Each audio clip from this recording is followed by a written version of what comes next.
He started. Yeah.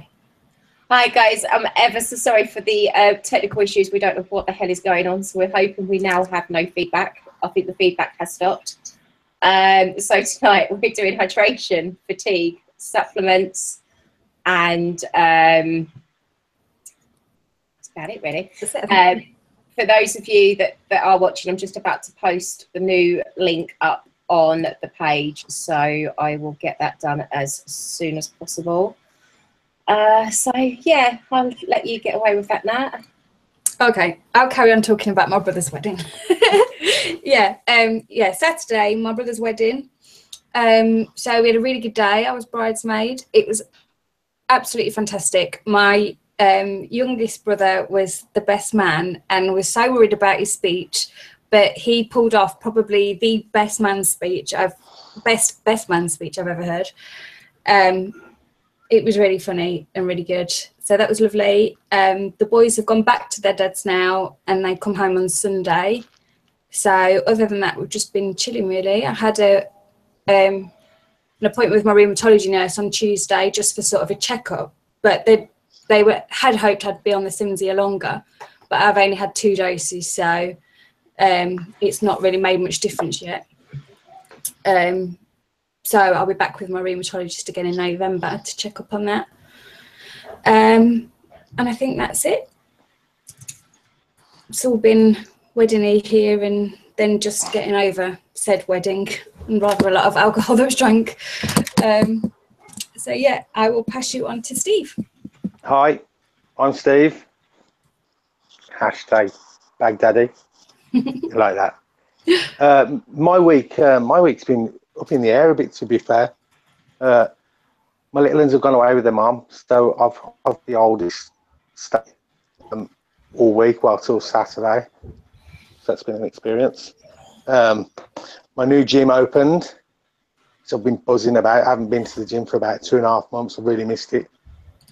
I've been swimming with Kelly. Are you with tribe? Kelly? Yeah. Yeah. Did the 1/2 mile as well. Ooh. I was quite pleased with myself. I was knackered after 2 lengths, to be honest, but I warmed up a bit. I think I'd went a bit too hard in the gym. What else? My tutorial video, my bag video, it hit 162,000 views. It went up 16,000 views in the last 3 days, which is madness because it hasn't moved for about 2 months. And then CC UK obviously posted another link, and it's just gone mental over the last few days. That's pretty much it, really. Still doing my push-ups. My daily push-ups are going up by 5 every fortnight. How many are you on now? I'm doing 80 a day now. I'm having to stop about 60 and have a 10-second rest. 10 seconds? I'd need like 10 hours. It's a build-up. It's a constant build-up. But it's like the OCD in me now says, you've got to continue. I don't know when I'll stop. It'll be like 4,000 or something like that. Oh, blimey. And that's me. And what about you, Louise? What have you been up to? Haircut. Got soaked in the rain yesterday because the kids thought it was absolutely hilarious to let Mummy and Auntie Louise not borrow the umbrella. Honest to God, it rained cats and dogs yesterday. I got back indoors, but both the kids are bone dry, and then they're asking me why I'm drying my jeggings with a hairdryer. Nice. What else I've been doing? Just doing blog work, normal work. My child's been doing my head in. Usual. So yeah, it's about it really. I started having smoothies. I've actually found out they fit my output. They slow my output down. Yeah. You know what? I got a smoothie. Yesterday, and I bought a load of fruit today. I have no idea what to do with the smoothie yet. I bought ice. I bought fruit. I bought a bit of vegetables. I have no idea what's going to taste nice. Have you got a blender yogurt or a NutriBullet? It's just a smoothie maker, but I also have a juicer as well. But I don't eat enough fruit. I don't find it appetizing at all. But I could drink fruit in the morning. That wouldn't be a problem. So that's why I've got it. Yeah, I'm not sure. I tried juicing once, and I added. Is it turmeric that's supposed to be really good? Oh yeah, no. Well, I put too much into, and it just completely put me off. So I keep meaning to. I'm looking at buying something like a NutriBullet and trying something, because I don't. Although I've been trying to increase my veg and stuff, I don't eat a lot of fruit. So I want to sort of be able to get that in a different form, or an easier form, should I say. So I'm thinking smoothies are the way to go. But I can't do the veg. Little bits in with the fruit, I don't mind. But do you know these green cabbagey ones? No, not for me. Cabbage is supposed to be really good for the gut. I like eating cabbage, so I'm not too bothered, because I do eat a lot of veg. So I don't think it will be too bad. It's just balancing up and just getting a bit more in me. Yeah, it's more than likely going to be absorbed into your body with the sort of guts that we have. As juice, yeah. Yeah, I mean, I remember reading something about during the war that soldiers who had I can't think what the issue was with their guts, but the amount of cabbage that they had. Some scientists have proven that cabbage is really good. Obviously, if you can stomach it, but it makes everything in your fridge smell like cabbage. Everything. Oh no, see, I don't like cabbage too much, and I love cauliflower, but the only vegetables I seem to really struggle with are like beans. But now I think juicing might be the way to go. And we've been talking about supplements and stuff like that. Yeah. Do you take anything? Well, recently I've been having the kids' chewy vitamins just to sort of give me a boost. I have to take calcium and vitamin D because of my bones. But I don't really take anything extra, and I didn't know whether this week I would get some sort of feedback from anybody who did that. Right. Do you know what I mean? Yeah. I just have multivitamins. I don't really know whether they're making any difference or not.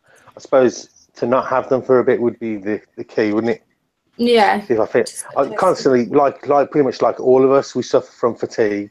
That's just ongoing. I don't think we're ever going to sort that out, to be fair. It's it's just part and parcel, isn't it? Yeah. Apart from that, that's pretty much my only lacking at the moment.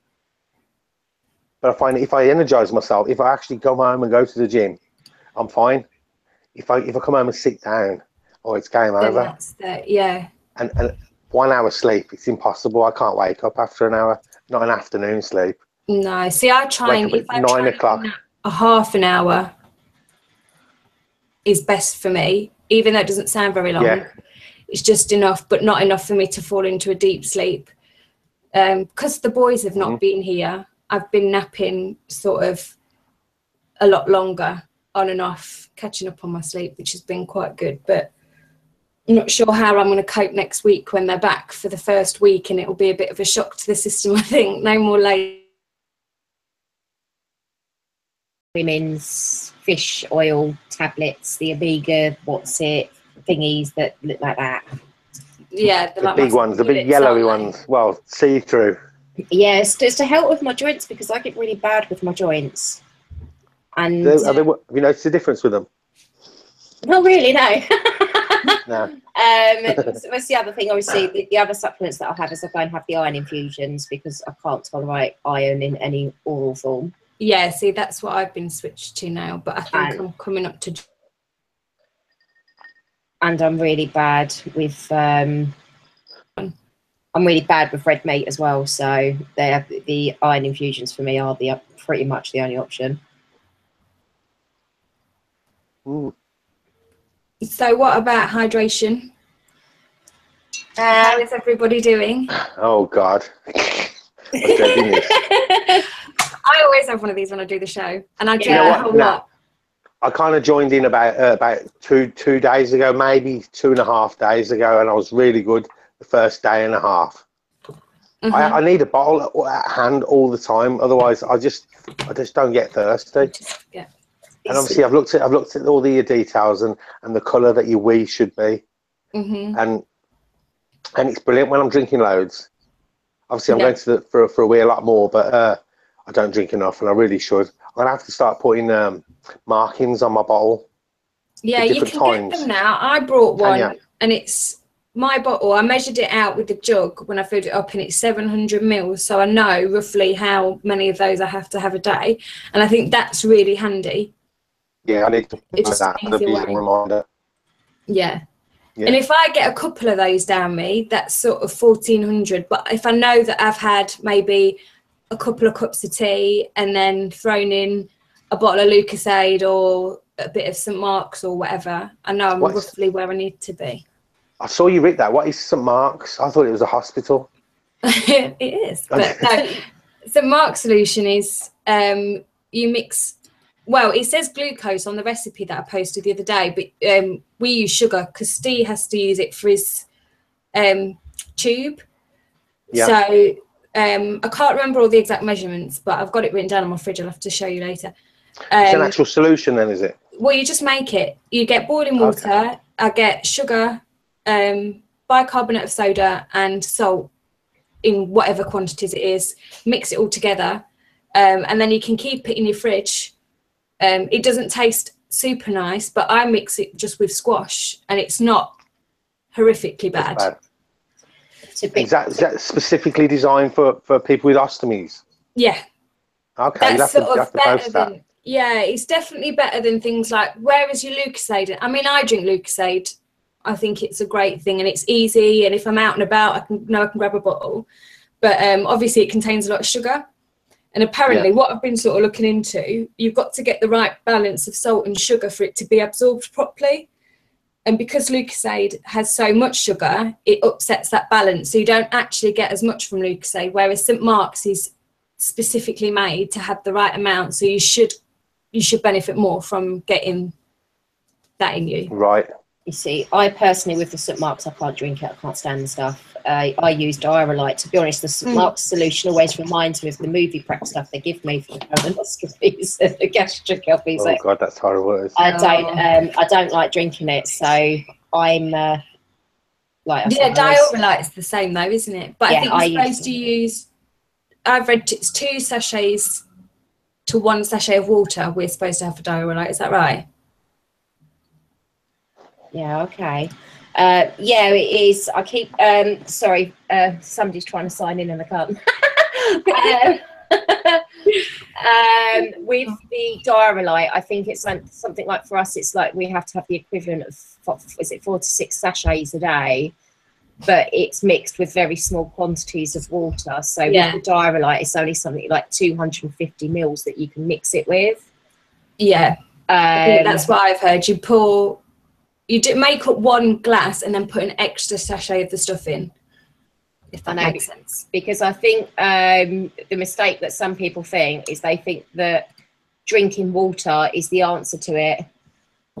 And it's not, because how many of you know if we drink water, it goes straight through us? Straight out.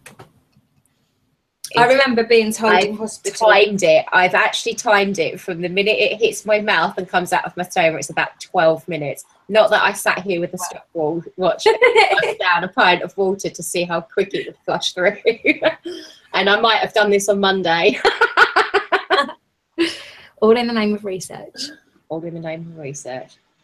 No, it's to be fair, my stoma nurse was really up on it when I was in hospital, and sort of gave me quite a lot of advice, which was really handy. Because to be fair, even before my operation, I've always been dehydrated. I've never drank enough. So she was sort of very into the whole mixing of fluids. And she also said about, do you know when you get your tea come round, tea and coffee lady in the hospital? So you get one with your breakfast, which is okay. And then you'd get one like mid-morning, mid-afternoon, and then in the evening. And they always offer you biscuits or cake or whatever. And she was like, take the biscuits or cake because you need that to slow your fluid down. And just little tips like that she gave me were all quite handy. Always drink when you eat because you absorb it better. I need to get into the habit of drinking again. That's it, I think. Because if you don't feel thirsty, I tend not to drink it. I tend to forget that I've got an ostomy, that I need it. Mm-hmm. And then when I'm feeling shitty later, it's probably due to that, and I'm blaming it on other stuff. Yeah. So I really, I tried a bit. I tried quite hard, but I'll need to try harder. Like my school report. It's the hydration. It is a difficult thing though. But if you think about it, how much tea do you drink? Coffee is the worst. I know they say drink coffee, but coffee's good for flushing out other things. Yeah, I drink more coffee than tea, to be fair. It's not so good for you when you've got an ostomy because the caffeine makes your body hold on to the fluid and it sucks it in. It's the same with tea. So I drink green tea or I drink herbal tea instead of always drinking normal tea because there's less caffeine in the herbal than there is in the normal tea. I drink decaf tea and coffee for the most part. So is there much taste difference? No, I don't think so. Is that because you've been drinking it for a while, or did you notice the difference when you first? I didn't notice. When you first changed? No, but my brother says when he comes here, he drinks tea and he thinks it tastes different. But he's quite picky about which tea bags he uses and everything. So I don't know whether it's more to do with that than it's decaf. You're talking to the girl that drinks Yorkshire tea, so anything else, I can't. So I don't know whether it's that because I didn't when I started drinking it. I think with coffee it's probably slightly milder. That's the only difference I'd notice. But obviously you can put more coffee in. On that note, I missed my mouth with my tea. It's down my tongue. No, hydration is a difficult one because you guys know I'm struggling. Like in the beginning of January and February, and I made the epic mistake of drinking bottles of flavoured water. Do you remember that little incident? Is that no good? No, because stupid me didn't check the back of the labels until about 8 days of my stoma constantly purging, and it's got sorbitol in it. Got what in it? Sorry, I missed that. Mine didn't have it in because I completely panicked then. I was like, I'm doing it all wrong. But the ones that I was using, the ones that I was drinking that I was buying from Tesco's had like the equivalent of sorbitol in it. I'm not good with sweeteners. I couldn't even have sweeteners when I had the bile salt malabsorption because it made everything flush through me. Anything like that my body doesn't like, and my stoma definitely doesn't because it's so high up. So and I did, I was like, oh my god, I've been purging my stoma. It's like been up, down, I've not been sleeping and everything else. So check the labels before you drink it. So my hydration tips are squash. Plenty of squash in water, and my stoma nurse told me the best one to drink was barley, with fruit and barley, and I've been religiously drinking that now since February. So my hydration levels are more up here than down than where they're up here now instead of being down here. Apart from when I drink vodka.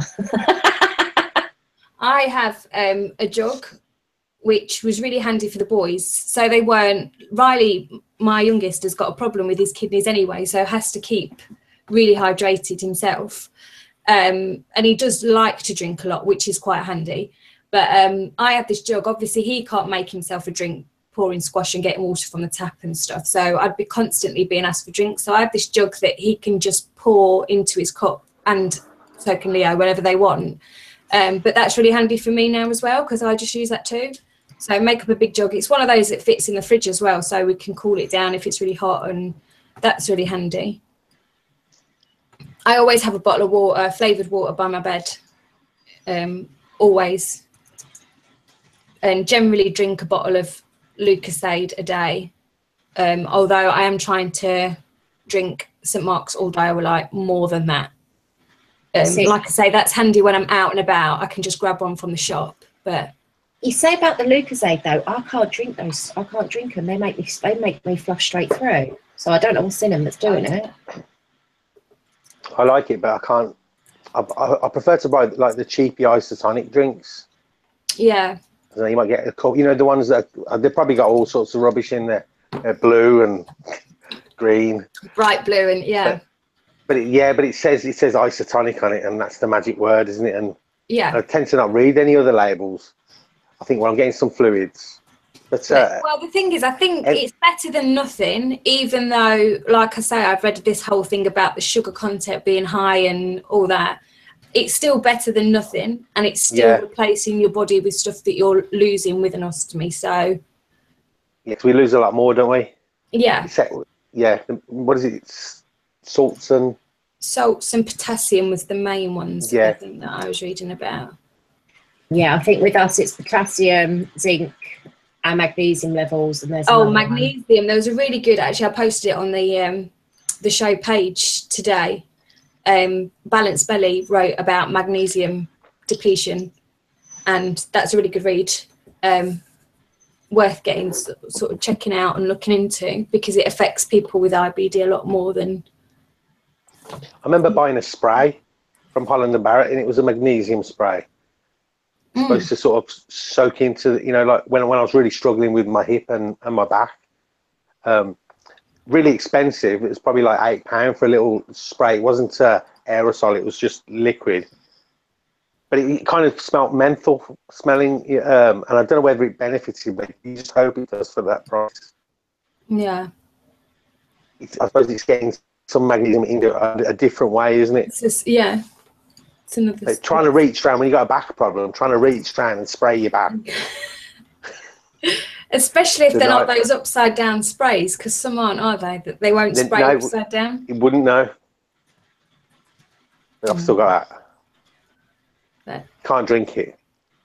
No. But no, I found that was quite interesting. It's been quite good, actually. I've quite enjoyed my little self, like researching this week and looking into it all. Milk is the other one that is like one of the most fantastic hydrators. But I know when my tummy's playing up, milk just makes me vomit. So it's. I might be doing all right then. Do you not find that drinking milk though makes the transit quicken up, so it goes through you quicker? I've not over and above anything else. No, I drink mainly milkshakes. I get the nice thick milk. Do you? Yeah, that's really good for you. I'm doing all right then. So I must be okay then. Yeah. I probably drink more milk than I do water. Yeah, well, it's supposed to be better than water. Semi-skimmed. I mean, is there a difference in, you know, obviously full fat? I don't like it's too creamy. No, I don't think so. I think it's just milk because it contains the water, and then obviously it's got a bit of good stuff to it, hasn't it? I think the only time I ever drink a milkshake is if I have a hangover, and that's not your last one. Yeah, but milk and vodka. Oh. Ooh. See, the thing is, though, I have a phobia about milk. My mum used to shove Complan and that down me, and my mum used to make me hot chocolates made with cream when I was losing all the weight before the Crohn's diagnosis. And to this day, milk to me is like I can leave it. I don't need it. I think at one point, religiously for about 4 years, all I ever had in my tea was skimmed milk because it was like drinking water. Yeah. So hydration is important, because the thing is when you're in hospital, they say to you, don't they, after you've had your surgery done, drink as much water as possible because we need to know that everything's working. So when you've got that catheter in, and obviously because your stoma is so slow, like the first couple of days, that water goes straight through you and into the catheter. You don't have to worry about peeing. You don't have to worry about emptying your stoma bag. No. And when it all starts working, and they're saying to you, no, you still need to drink 4 of those jugs of water, and everything's going through you, and you're trying to get out of bed and hobble to get to the toilets to empty your stoma bag. It's not always good, but no, I still firmly believe that for me, the barley water is the way forward. But so is smoothies, and obviously, and then other people have been saying to me about coconut water, and that's what I make my smoothies with because I don't like the milk. You know what I posted today about what shall I buy for this smoothie, and the amount of people that mentioned coconut water, coconut milk. I mean, I don't particularly like coconut, but where'd you buy it? I couldn't find it anywhere. You can get it in Tesco's. You know, innocent smoothies. Yes. Yeah, they do it in the big 1 litre cartons. But it's in the fresh that on its own. Yeah, on its own, but it's in the fresh aisle. So you know when they have all the big fresh bottles of juice from concentrate. It's in that aisle. But somebody also said to me, apparently Home Bargains have got it. They've got it on offer at the moment. Now there's not a Home Bargains near me. I think the nearest one's like down Canterbury way, so I might have to do that at the weekend. I think a Home Bargains or B&M places like that do it. Yeah. Because I will warn you, it's not cheap. It's nearly £4 a bloody litre. Is it really? Yeah, I think that's that put me off straight away. That would.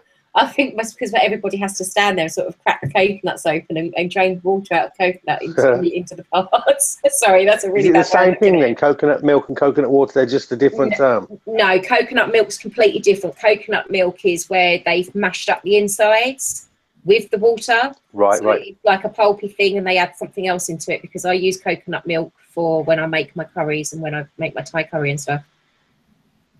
Okay. I love coconut milk and stuff like that. Also, I found out this week, barrier cream and cuts. Had a cut on my lip, sprayed a bit of barrier cream on it, and it stopped the cut. Well, do you know actually what we use our barrier spray for? Is Layla, she has nappy rash.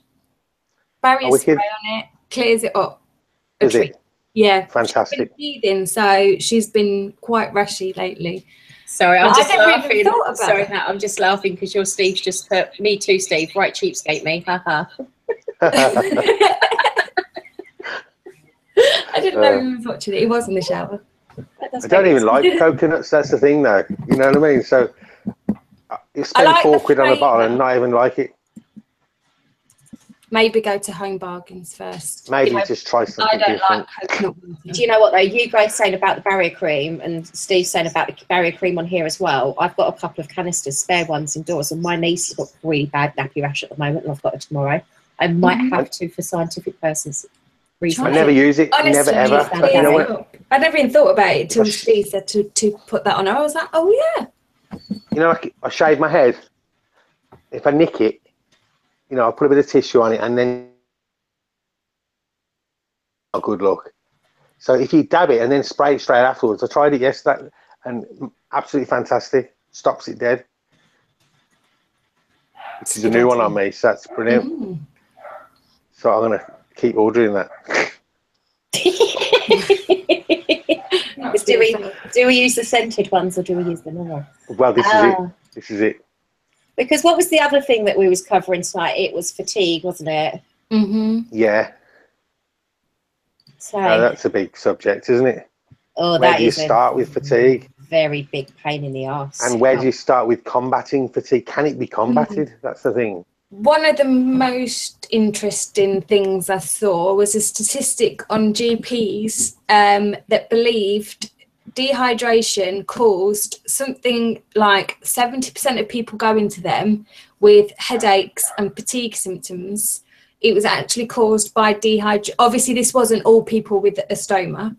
This was across the board. But 70% of those people were actually dehydrated. They weren't fatigued, or they didn't have headaches.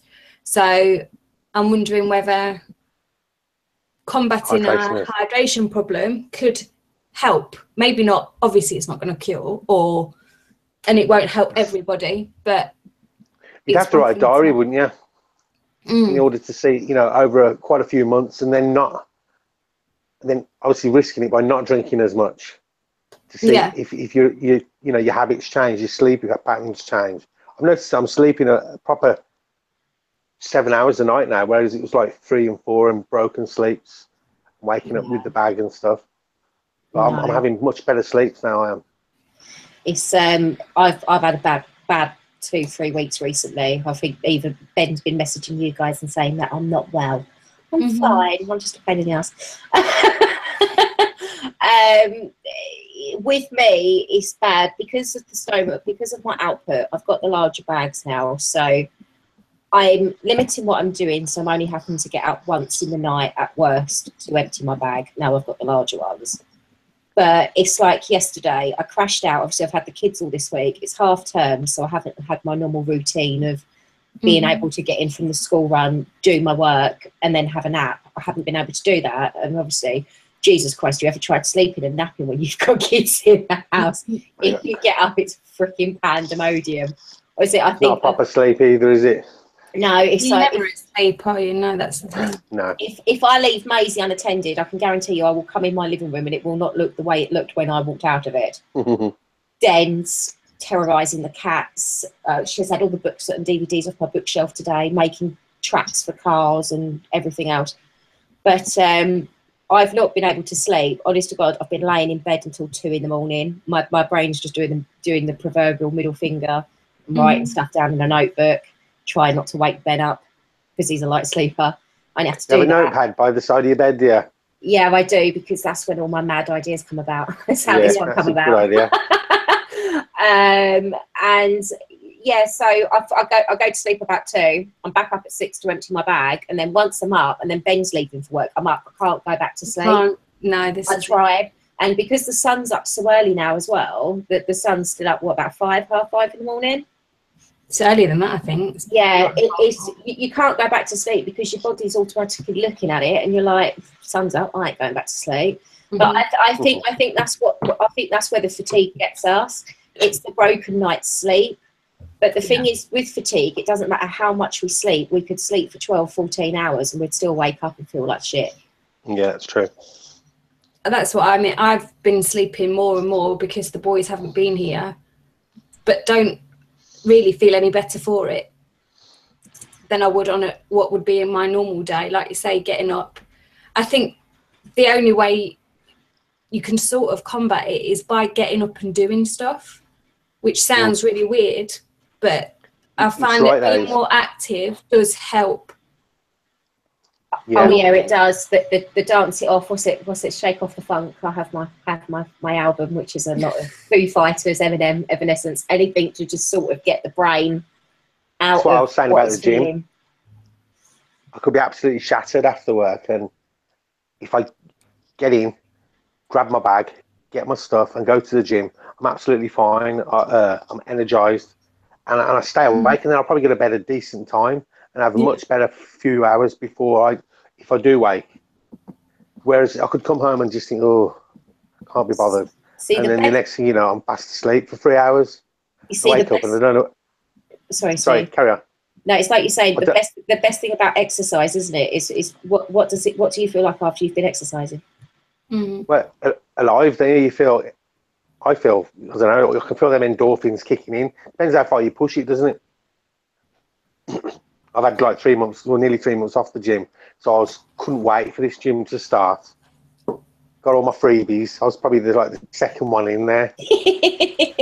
See, I really want to go back to spin class, but I'm going to get lynched if I go back to spin class. I haven't been allowed to do it yet. Apparently, I'm allowed to go and do hardcore spin is hardcore.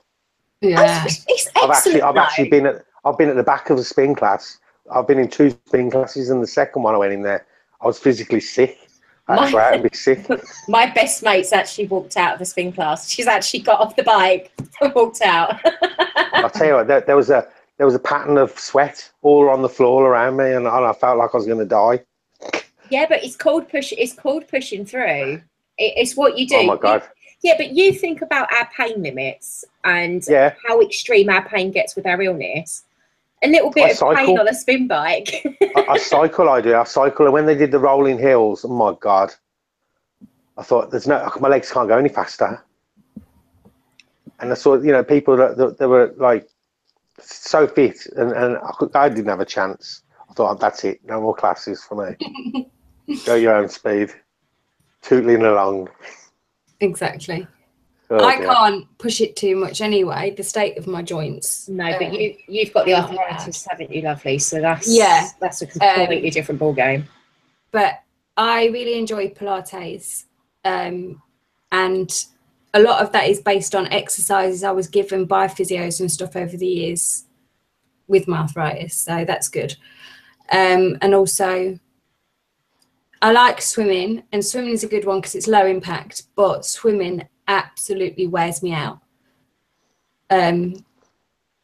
You always feel tired after swimming. You always feel hungry. Yeah, hungry and really tired, don't you? Yeah. It's so good for you, but it really does. That's it then for the day. I'm like, I can't. It is probably one of the best exercises going, though, isn't it? Yeah. Well, you exercise even when I go with the kids. Obviously, I'm not doing any massive, great swimming while I'm with them. I'm mostly hauling them around, teaching them to swim and catching them off slides and stuff. But just even walking around a pool, you use so many more muscles and stuff. So it's really good for you. But I am going to start walking more. It's one that my doctor suggested. are you going to do the Fitbit or get the life log up on your phone and use that for your walking, because that's really good? I want to monitor. On my old phone, I had an automatic step counter, which was actually quite sort of, it inspired me every day. I was like, I want to get to that level. I want to get to 10,000 steps and I want to do this. And I did used to walk the boys to school and back every day. Whereas here, I drive, their school's a bit further away. And because my arthritis has been so bad, it's not so much walking there, but then I've got to get myself back and it just wouldn't happen at the moment. But I'm just going to start off slowly, and I've got some good trainers. And yeah, don't do what I did and start doing 10 miles in your Converse and end up with blisters. No. So yeah, and there's some quite nice places around here. I've got like Elveston Castle, which is a big country park on my doorstep, so even if I drive to there, I can have a wander around there and stuff like that. So that's my next sort of mission. If you have a look on Amazon, that they do the Fitbits, but they do the cheaper ones. So you've got what have I got? I've got the Smart Band. The Smart Band, yeah, the Smart Band's only about 30. It's only about 30 quid. So maybe do that, because that's a lot better for a lot better for tracking it, because your phone's not always correct, whereas the Fitbit or the Smart Band is, and that links to the phone, and then that updates it. Is that a bracelet like watch thing? Yeah, it's that funny white band you guys sometimes see me wear. Yeah. What else? Just doing stuff like that, for me anyway, when I can see it and I'm getting better and I'm walking that bit longer and I'm doing that many more steps, I think because if you connect the Smart Band to your phone, so say you've got like a step counter on your phone and your daily goal is 5,000 steps, that relays that to the watch, and your watch will beep and give you and spur you on, give you motivation. It's a massive incentive if you can see. Like, it's like a treadmill. I can't run on a treadmill. My shins hurt more than anything. But just actually seeing how many calories you burnt, how many miles or kilometers you walked, it's a massive. You know, a lot of people will say, yeah, but you could do that in the park for free. But you can't actually see it there, can you? You know, you physically got it in front of you. You've got a goal. I can't run. If it takes you 10 minutes, you're trying to do it in 9 minutes, you know. See, the thing is I can't run on the treadmill now. When I was at school. No, I can't. When I was at school and when I was at secondary school, especially going through my A-levels, I used to run cross country for Kent. Then I started smoking, and that ended. Jesus Christ, I think the only time you see me run now is for the ice cream van. No, I'm joking. I normally run because I've normally got my niece trying to get into something, or one of the kids trying to do something, and that's when you see me run. It's when the kids are skipping off down the road and they start to get further and further away. So I prefer the cross trainer. I do. It's less impact. I like that. Well, see, I've got a lot of what's it for low impact, so I can't do running because walking's less. Even though walking's high impact, it's not quite so bad. Running's too much, but the cross training, your feet stay on the plates, don't they? So you couldn't walk like it. You look ridiculous. No. Steve, you were saying about spin class and not being able to do it. You do know that there's 2 types of spin class. Sorry, there's 3. You've got the ones that is for the people that actually have the cleats and do the professional. Well, I say do professional bike riding. You know, the arseholes that like to go 3 berth down the country lanes. Yeah. You've got. Yeah, I'm sorry, but I hate them. I detest them. Honest to God, I laugh and joke as I go past them. 10 points for each one. So you've got that type. So obviously you can go into like a virtual room. You have the spin bike and you have it up on the screen, and you go along with the video, and that's what they use. Then you've got things like Ministry of Spin. Now, Ministry of Spin, yeah, it's brutal. However, you get breaks during that, and the endurance levels for the gears and everything else isn't as high as what it should be. Then you've got Chakra. Now, Chakra is slower paced, but it's more endurance based. So literally the gravity on the gears is dragging your feet down along with your hips, and you have to push harder. And obviously, if you're like me and you're trying to push your weight on that, that's I really brutal. struggled, I did. And yet I ride to work, and it's all uphill on the way back from work. It's all uphill. It's a gradual hill. But, you know, I don't stop. And I see myself as I time myself. You know, I want to get home by a certain time. And it's not a problem, but I think it's because the environment's moving. Yeah. And actually, you know what I mean? I think I just find it so difficult to spin. Goal, aren't you? You're going to exactly. Home. I can't cycle standing up either. I feel so weird. I felt exactly the same with spin, and there's parts of spin where you've got to be on you know, standing up No, on your feet. I think the worst one of spin is when you start doing daily classes for 45 minutes and you get a saddle sore. No. I don't know what is worse for men or women. But that's, I think the only thing to combat fatigue to a degree, 1 is exercise, 2 is diet, 3 is hydration, 4 is our sucky bodies are in remission and not doing what they are doing, and 5, it's just, I think sometimes with anything else, it's more mind over matter. I think it's difficult. That's what my consultant was saying. I told in one of the other episodes, he said that your mind doesn't switch off constantly. You're not really properly asleep. There's things running through your brain. If you can actually get to a point where you meditate so that you can relax, proper relax, you can get 2 hours sleep and it could feel like 8. Yeah. But it's getting to that point, and it's having the patience to do it, really. Yeah. He was saying to me that, sorry, go on. Yeah. He was saying to me that once you can actually relax, properly relax and meditate so that you feel your legs are relaxed, your toes, everything, then he was basically saying that fatigue is in your head. It's not a physical thing, it's a mental thing. And this was like a professional that he was really good. He was constantly pushing the healing side of things, even though he was a medical man. You know, like you go into his office, because a lot of them they wouldn't suggest anything other than medication, would they? No, that's it. He's a Sikh. He was a lovely gentleman. He come and see me on his days off when I was poorly in hospital. So a lot of time for the man. But he really pushed this spiritual side of things as well. When I thought, you know, went into it open-minded, and I went to the healing. And to be honest, even if it didn't do anything, it gave me 45, 50 minutes of pure relaxation, to the point where I'm driving home and forgetting what speed I'm going. I'm having to really slow down to go 30 mile an hour so I don't hit the cameras. And just that 40 minutes a week of pure, you know, I found myself snoring in one of the relaxation. They had whale music on. I was lying down in a room with about 7 other people. You've had to go to the room with now. I just started snoring. It's ridiculous, but you know what? It's so nice. Yeah. I've started trying of an evening. Like, I switch off now. I turn my phone off. I'll get a book out, or I might sit and watch a documentary or something. And really, because I was sitting up and I will sit on my phone chatting to people and writing stuff, and it's just the whole time my brain's whirring.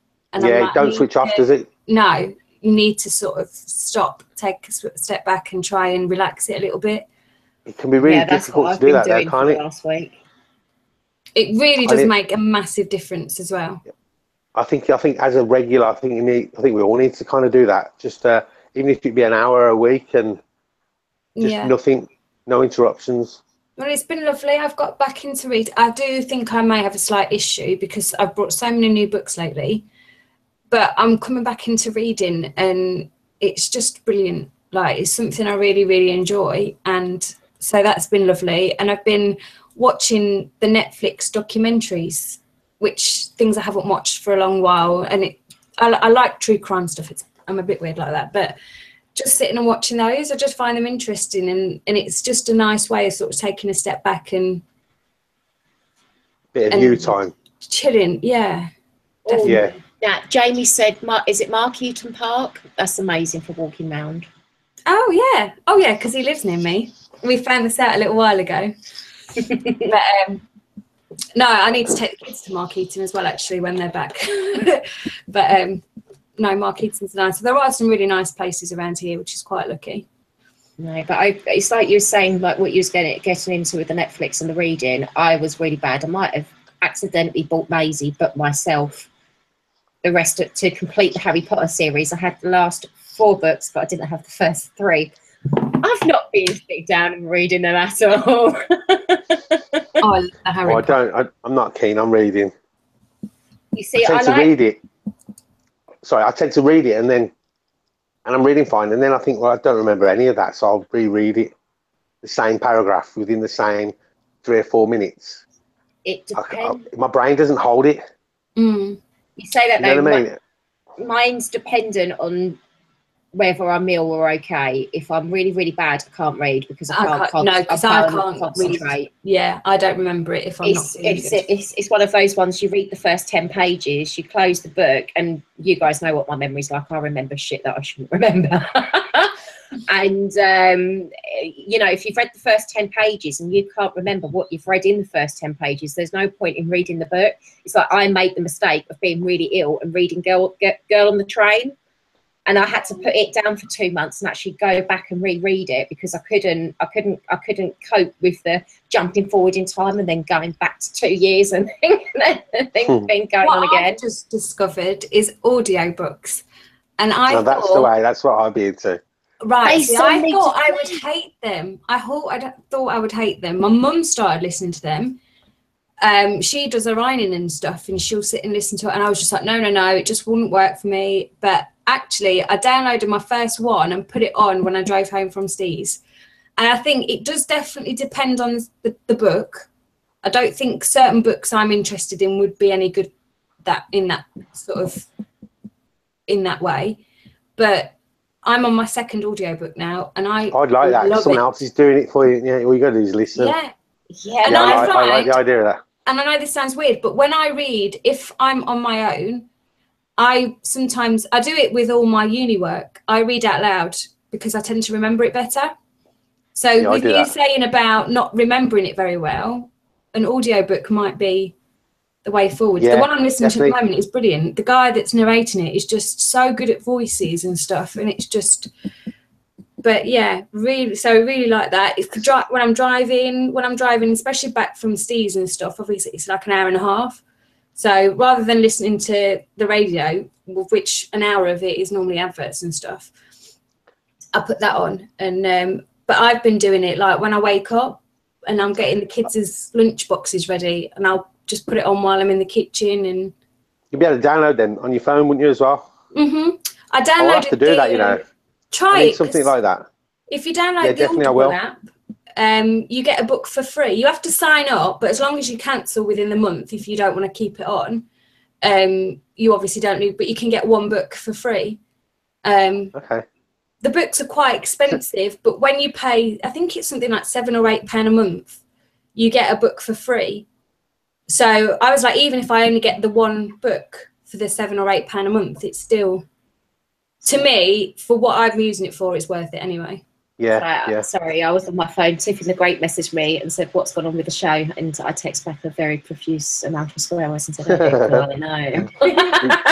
It's a bit strange, wasn't it? I don't know. It's strange the fact that it wasn't me. I know. I can't. But it was all of us. I don't know what it is. I don't know whether because we had something drop out before we went live, whether that's what caused it. Oh, not really can see it. Steffi's at her gig and she's just texted me a photo with the lead singer of the band. Who remembers? I know. She's a right little hussy, isn't she? So she remembers her. So yes, on in there. Oh, this was her favourite band, wasn't it?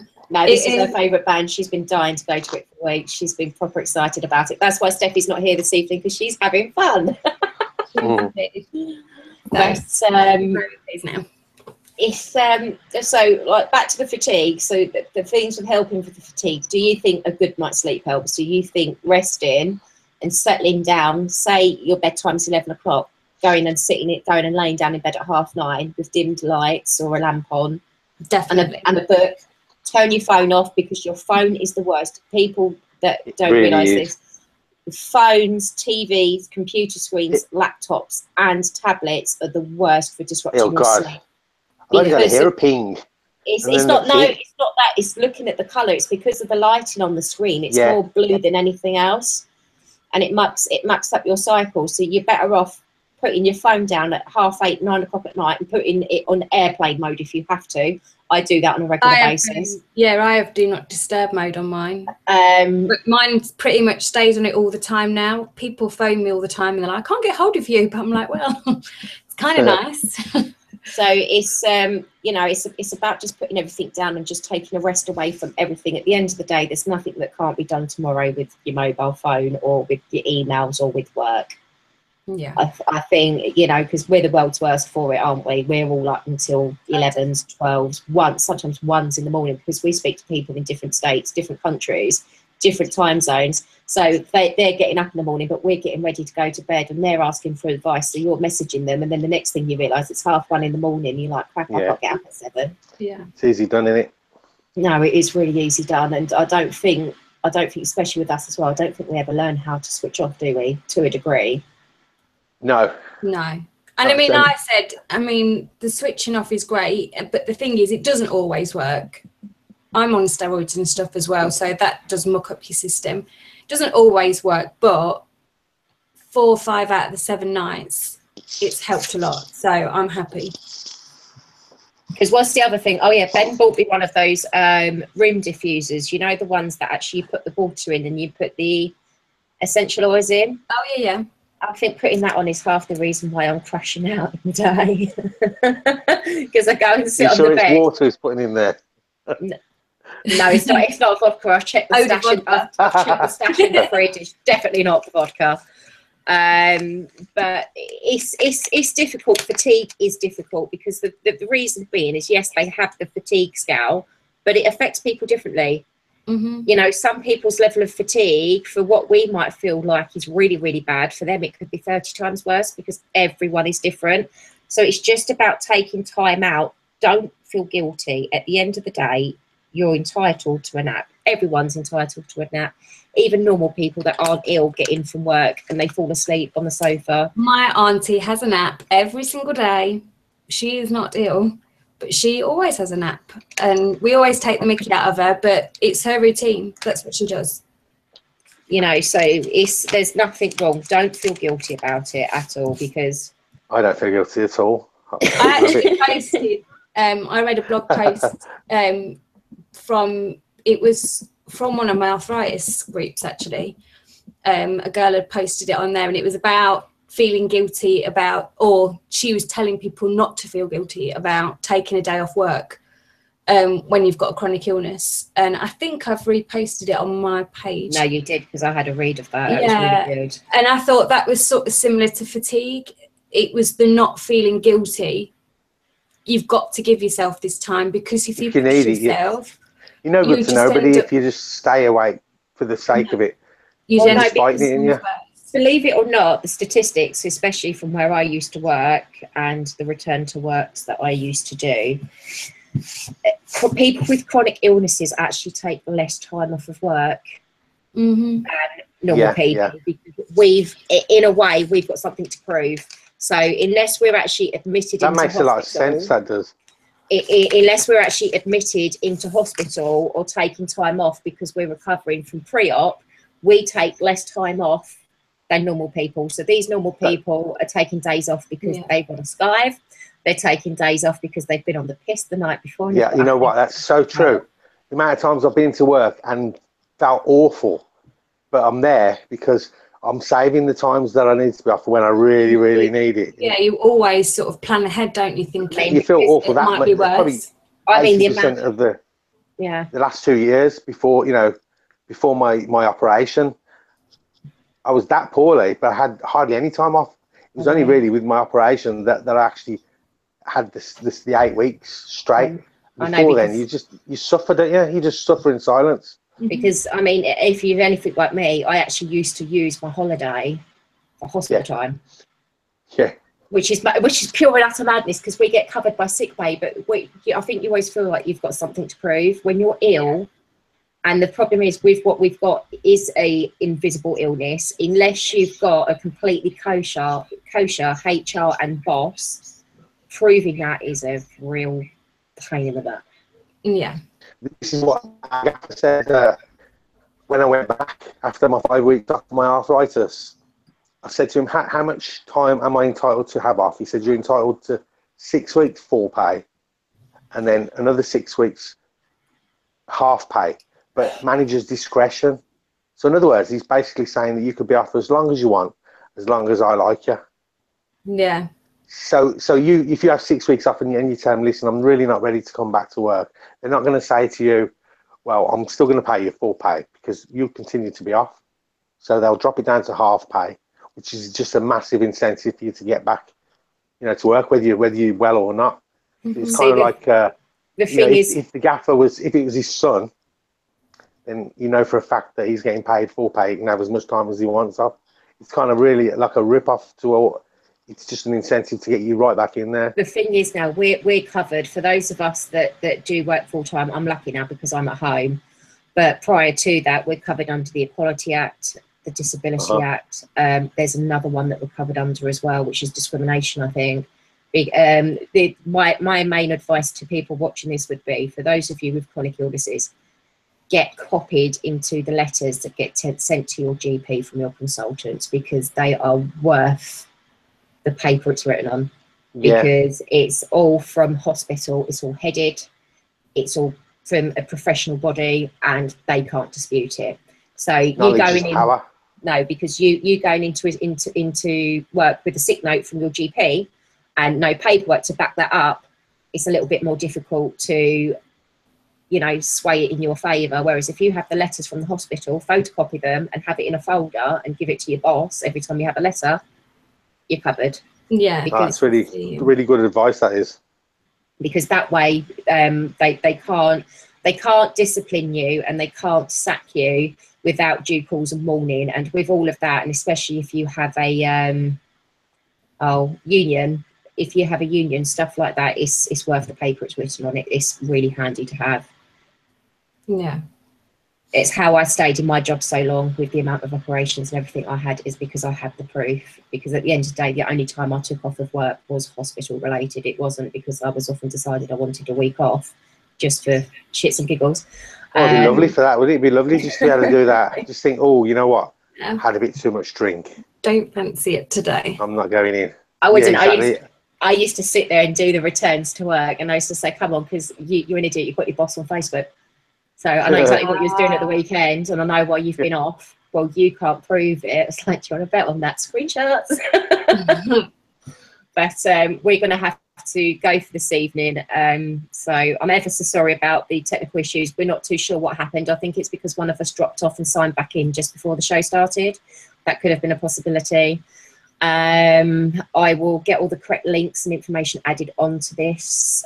Once it's finished, I'll post it up to the relevant groups. What are we covering next week, Nat?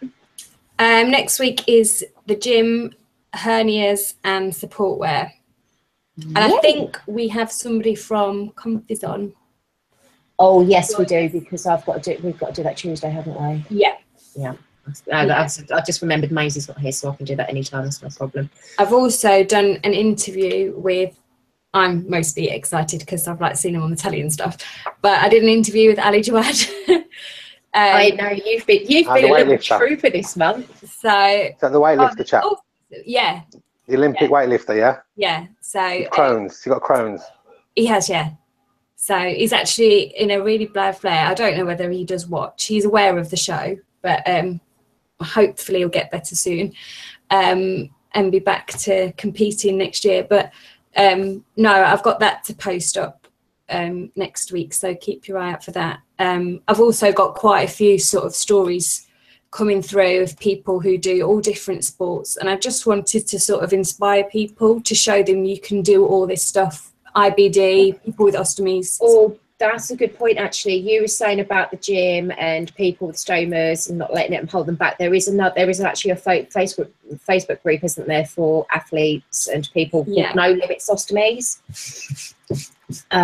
So for those of you watching, if you want to have a look at that group, we'll post it up on the page next week. But no, maybe have a look at that and get some inspiration from people that, yeah, you have a stoma, but doesn't mean it stops you doing what you need to do. No, so it's really great for advice and getting started with stuff as well, because I think a lot of people just are like, I don't know what to do. So hopefully next week we can sort of get people on sort of a different track. Yeah, how to get started, how to build it up and all that malarkey. Well, there's some really brilliant people out there, isn't there? There is. Like your Zoe Wrights and your Blake Beckfords. They've really pushed it to another level, haven't they? I think I've got Blake Beckford did an interview with this morning, which is scheduled to post up next week as well. So that's pretty interesting. Yeah. Oh, brilliant. I mean, there's so many people. I mean, if you have a look on Instagram, Instagram's one of the biggest, isn't it, for people that are exercising. So you've got Cronius, you've got Stoma Strong, you've got Kronos. Inside Out Ostomy. Can't say it. You've got Yogally, wonderful, and all sorts on there. The amount of people with ostomies and J pouches that go on to do some serious hardcore exercise is unreal. So take a look. So we're going to say bye for this evening. Yet again, profuse apologies for the technical cock up that happened.